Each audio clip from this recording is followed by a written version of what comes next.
Question. Do any of you have a crochet bucket list?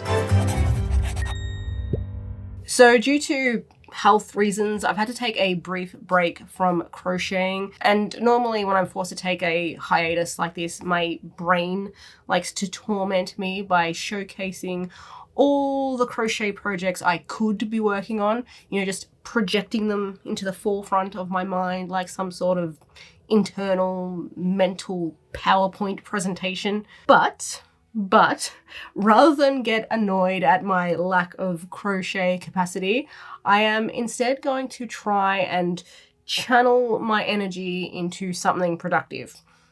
Hence this video. A while ago when I was in a similar situation, I laid out the crochet projects I really have no interest in making, and nothing has really changed since then. If you're interested in seeing that video, I will pop a link for it down in the description. But today I'm going to do the complete opposite of that and share with you my crochet bucket list. Over the last couple of days, I've just been, keeping a mental list of it was a mental list, but it is now a physical list. I have it here in front of me. I've been keeping a list of all of these things that I want to try. This is going to be in no particular order, so let's dive right in with number one. The first cab off the rank here is C2C crochet, or corner to corner crochet. This one in particular has probably been on my list the longest. I first got interested in corner to corner crochet not long after I actually first learned to crochet, but then I came to like a fork in the road. One way went amigurumi, one way was everything else crochet related, and I went the amigurumi route, and for a long time I stayed on that path. But now that I've sort of ventured off a little bit, got into the weeds of other crochet stuff over the last couple of years, I'm revisiting some of those other crochet subgenres that I abandoned in my quest for amigurumi. And corner to corner crochet is one of those subgenres that I really like to try. I like the look of it from the projects I've seen online. The color work looks very neat as compared to some other crochet color change techniques. So I really would like to try it. I don't actually know much about it. From what I have just picked up via osmosis, I think you use double crochets to make your squares, and you work, rather than back and forth horizontally, I think you work diagonally. Feel free to correct me if I'm wrong. As I said, I haven't really looked into it at this point, but it is something I would like to do so in the future. And then to go even further, once I actually learn how to do corner to corner crochet, I'm really interested in seeing the applications for it, like what I can use the project I produce for. Can you make clothing from it? Can you make bags from it? Blankets, all sorts of different projects that it can be, combined into. If you're someone who does corner to corner crochet and you have any recommendations for resources, like YouTube channels, blogs, tutorials, that sort of thing, feel free to drop those down in the comments. I would very much appreciate it if you did, because I know I said this list was in no particular order, but that is definitely high on my list of things to try. It's a matter of, finding the time and actually getting around to doing so. Number two on the list, and this is actually fairly similar to number one in that it's like a subgenre of crochet that I want to try, but this one I've only come across fairly recently, and that is Irish lace crochet. I just think, from what I have seen of it, it just looks beautiful, and again, like the corner to corner crochet, I don't know too much about it. It's just something I've sort of seen images of, but from what I have picked up, I think you crochet like separate pieces and then sort of join them all together using sort of a netting technique. That in and of itself just really intrigues me, like making separate pieces and bringing them together. There's so many things that you could do with that, and from what I have seen online, you can make some absolutely stunning pieces with it. So I am very much on board with that. Again, it is something that I would like to, find the time to sit down and learn. I'm not going to repeat myself over and over, but again, if you have any resources for that, feel free to link those, in the down there as well. Moving on to number 3. Number 3 is kind of a work in progress. It is something that I've been aiming for a while. I just don't think my skill level is there currently, and that is to make a crochet wardrobe, or rather have staple pieces in my wardrobe that I wear all the time. I have, the last couple of years started making more and more crochet clothing, which is great, but not all of those are wearable for a variety of reasons, whether I used the wrong weight or fiber type of yarn and the clothing piece ended up too bulky, too heavy, something like that. There's been other pieces where the construction itself just wasn't great, so I get seams coming apart. Some pieces just don't fit me very well. They're big and boxy and bulky, which is not a bad thing. I do enjoy that on occasion. But my aim here for number 3 is to make more, let's go with aesthetically pleasing, more fitted pieces rather than just the standard, squares of crochet slopped together, and we call that a cardi or a jumper. Nothing wrong with that at all, but just personally, I would like to take it to a higher level with my own pieces. Okay, now we're moving on to number 4. And number 4 veers back into my wheelhouse, my comfort zone. It's amigurumi. For the longest time, I have wanted to make sort of a series of amigurumi based around one of my, favorite interests, and that is dinosaurs, prehistoric animals, creatures, paleo art, that sort of thing. I have kind of started on this journey already. I've made the prototype of a coelacanth, but then I got distracted doing other stuff and I never went back to tweak that pattern.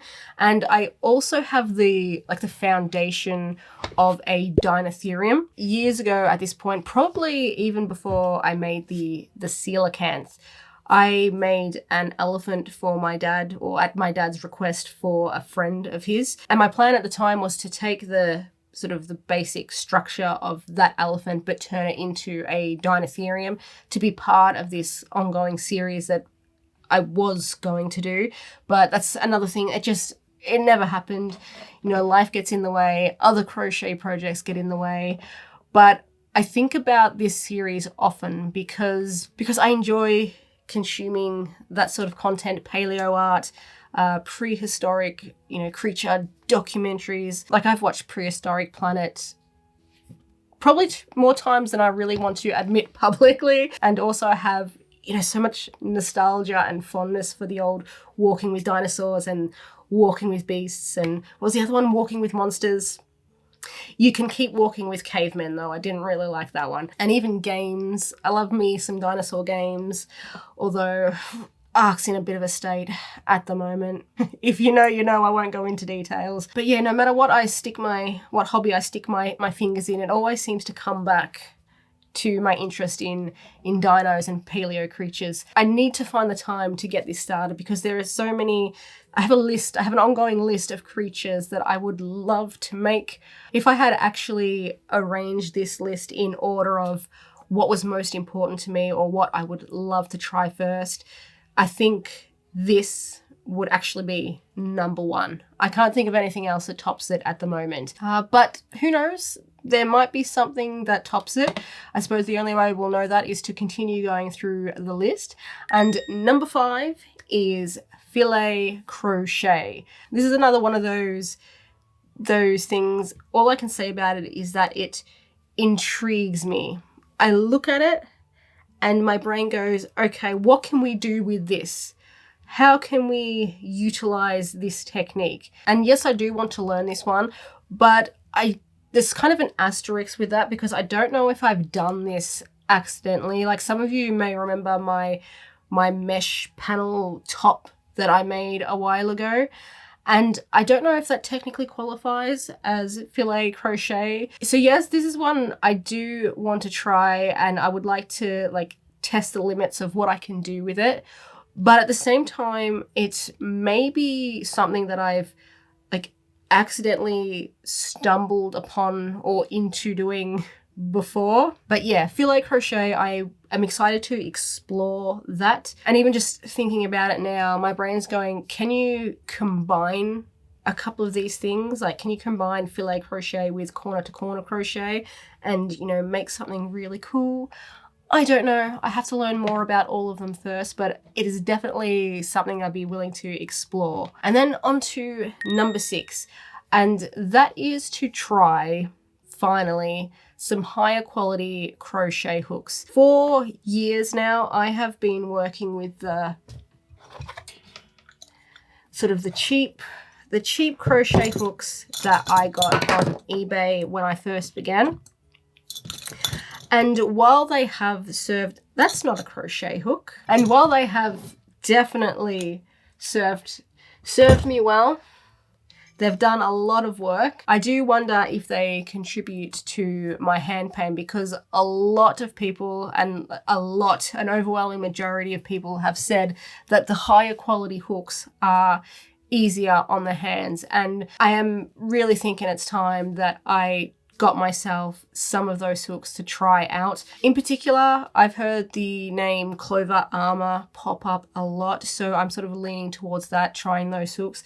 But it's one of those things that I'm not really going to know until I try it. If you're someone who deals with a lot of hand pain, whether that's arthritis, carpal tunnel syndrome, or a host of the other things that can affect our hands, if you could let me know down in the comments what hooks work best for you, I would really appreciate that, because while at the moment I am leaning towards the Clover Armor hooks, I am open to suggestions. And also I have to consider factors like cost, whether or not the hooks are available here in Australia, all that sort of thing. But yeah, I would appreciate any help that you guys can provide. This one has been on my mind for a while, but it definitely jumps to the forefront in those times, or during those times when I can't crochet.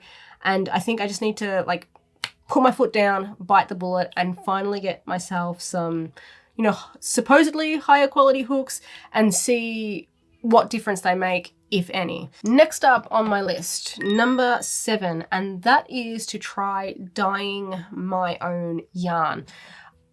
I'm gonna level with you guys, this just seems like fun.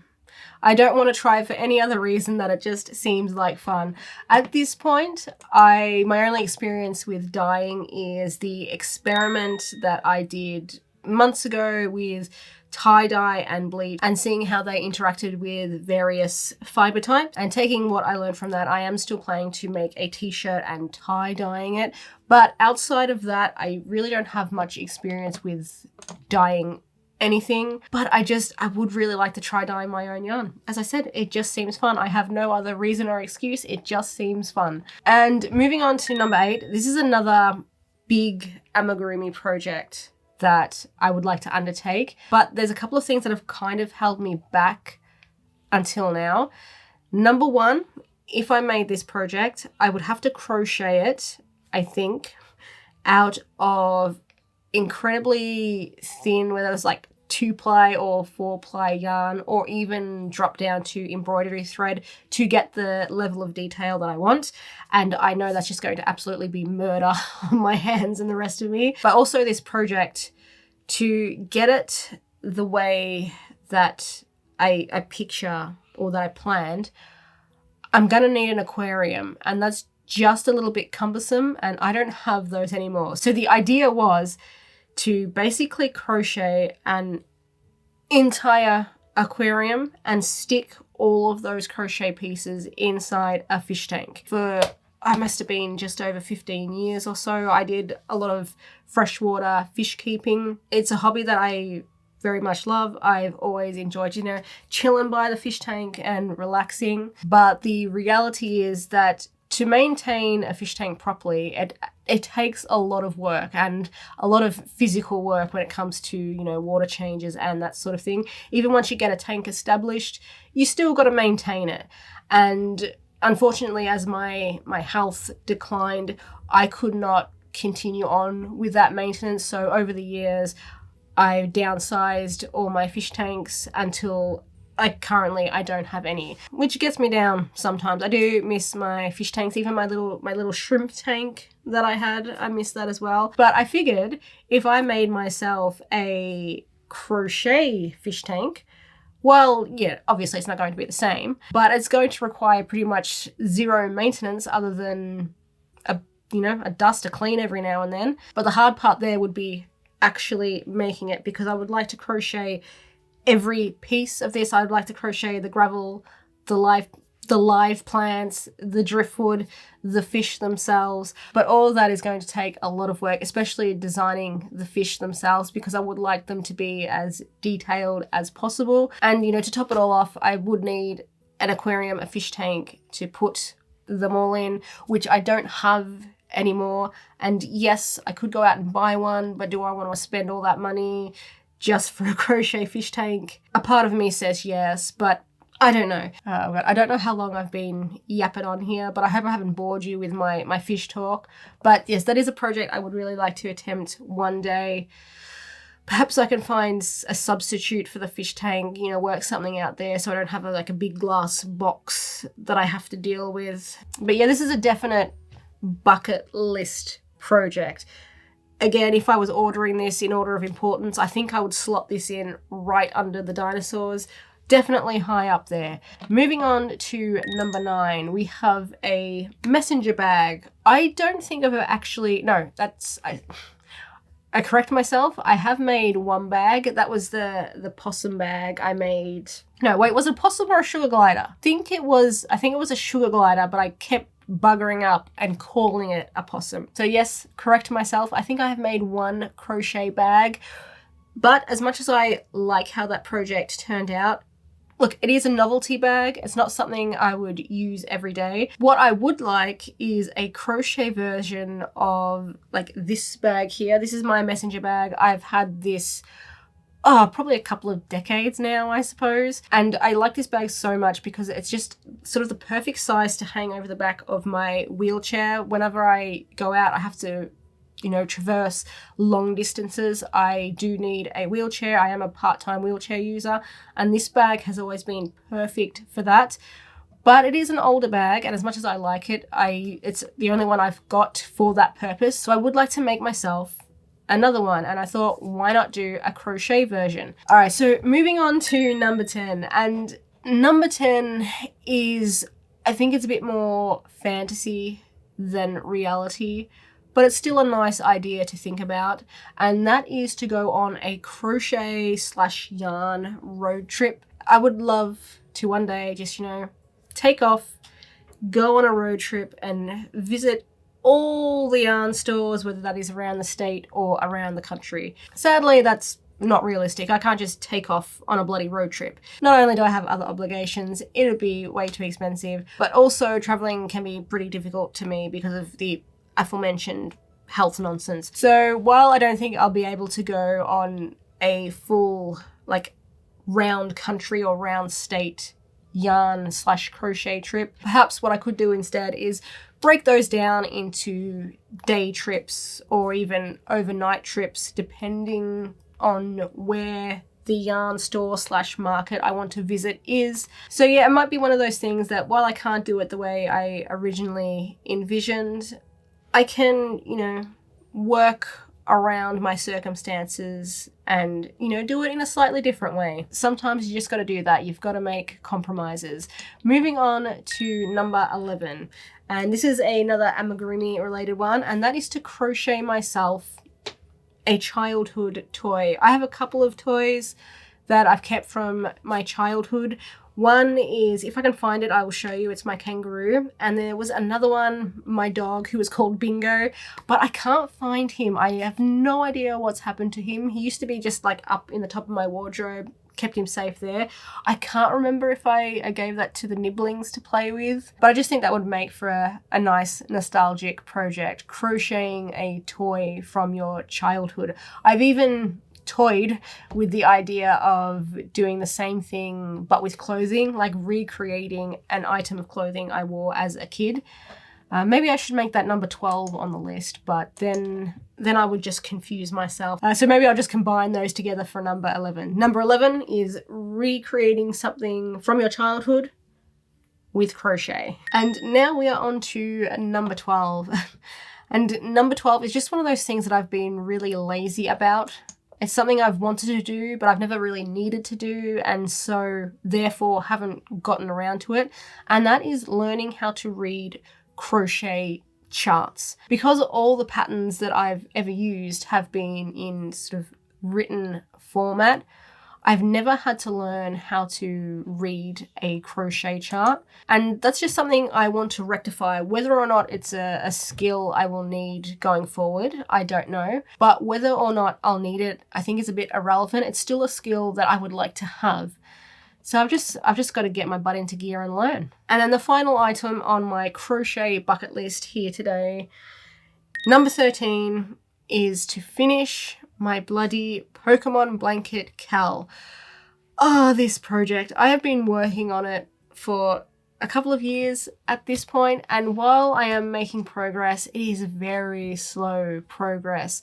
The problem with the Pokemon blanket cowl, what's always been the problem with the Pokemon blanket cowl, is it's always the first on the chopping block. So when I don't have much time, when, you know, I need to limit my crochet because of pain or health reasons, that's always the first thing I sort of discard. I think because I know it's going to be a long, drawn out process, I think, you know, what's the harm of drawing it out a little bit more? And now here we are 2-3 years later, and I'm not even halfway through it. I just wish I had more, you know, time and energy to dedicate to it. But, you know, for those few of you who are following along with the Pokemon blanket cowl, we will get there. It might take us a decade, but we will get there. And one day I will be able to sit here and show you my completed Pokemon blanket cowl. I've got to hold on to that thought because I just keep telling myself it'll be worth it in the end. It'll be worth it. It will be worth it. And that is all of my crochet bucket list that I'm going to share with you today. Not because I'm keeping some of it a secret, but because I couldn't think of anything else to add to the list at this stage. I'm sure there's plenty more. I'll probably come up with something at like 3 a.m. tonight and think, shit, I should have mentioned that. But for now, that is my crochet bucket list. Maybe actually telling all of you about it will be like the kick up the ass I need to get started on some of these. I don't know, maybe you can pester me in the comments and that will make me actually get on with these projects. Speaking of getting on with things, let's get on with... And today's feature creator on the hookup is Shamrock, and she says, I enjoy dabbling in every sort of craft that strikes my fancy, but I've stuck with illustration and crochet the longest. I'm working on crocheting some jointed dolls at the moment, and I'm also creating a world and story for those same dolls with my drawings and animation. I crochet with embroidery floss on occasion, making small animals and plant characters. I'm always trying something new, whether it's a new crochet stitch I learned, a fun animation technique, or even a completely different craft. I try to keep things interesting and to always have fun. 100% agree with that. That should be the goal. Have fun. The world is a miserable enough place sometimes, especially at the moment. So if you can find some joy, have fun with your hobbies, do that. Go ahead and do that. If you are interested in Shamrock's links, all of those will be down in the description, and so will a link to a hookup form if you would like to apply for yourself. To level with you guys, I'm always a little bit on the fence when I have to do these non-crochet videos. I don't dislike them, but you know, I do get concerned that you guys will get bored. I know I get bored when I can't crochet, so I hope I haven't bored you too much and you enjoyed this crochet bucket list of mine. Please share yours with me. If there is that one project that you want to do, that stitch you want to learn, or that new technique you'd like to undertake, let me know what yours is. I'd be interested in hearing that. Thank you all very much for watching this video. All the YouTube stuff, consider subscribing if you haven't already. Liked the video, enjoyed it, share if you think it's worth sharing, and I will see you all in the next one, hopefully with some crochet.